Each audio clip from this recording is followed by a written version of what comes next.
வணக்கம். கன்னியாகுமரி மாவட்டம் குளுத்துறை அரசு மருத்துவமனையில் அலட்சிய காரணமாக நோயாளிகள் வேதனை அடைந்துள்ளனர். பொதுக்கூட்டங்கள் மற்றும் திருவிழாக்களில் போது ஒலிபெருக்கி அமைக்க காவல்துறையின் அனுமதி பெறுவது வழக்கம். மருத்துவமனையில் மற்றும் பள்ளிக்கூடங்களில் அருகில் ஒலிபெருக்கி அமைக்க அனுமதி மறுக்கப்படுகிறது. ஆனால் இதையெல்லாம் மீறி நேற்று ஓண பண்டிகையை கொண்டாடிய குளுத்துறை அரசு மருத்துவமனை செவிலியர்கள் மற்றும் ஊழியர்கள் மருத்துவமனையின் உள்பகுதியில் அதிக ஒலிபெருக்கக்கூடிய ஒலிபெருக்கியை பயன்படுத்தி பணி நேரத்தில் குத்தாட்டம் ஆடிய மருத்துவமனை ஊழியர்கள் செவிலியர்கள் பயன்படுத்தப்பட்டுள்ள அதே களத்தில் பச்சிளம் குழந்தைகள், தீவிர சிகிச்சை பிரிவுகள் மற்றும் அறுவை சிகிச்சை பிரிவுகள் செயல்பட்டுக் கொண்டிருக்கிறது என்பது குறிப்பிடத்தக்கது.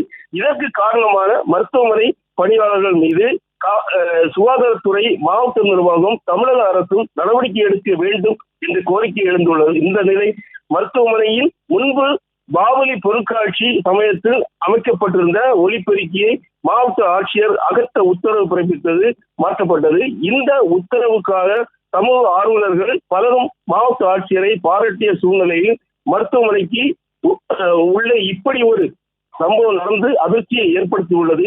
இந்த நிலையில் இந்த வீடியோ சமூக வலைதளங்களில் வைரலாகி வருகிறது.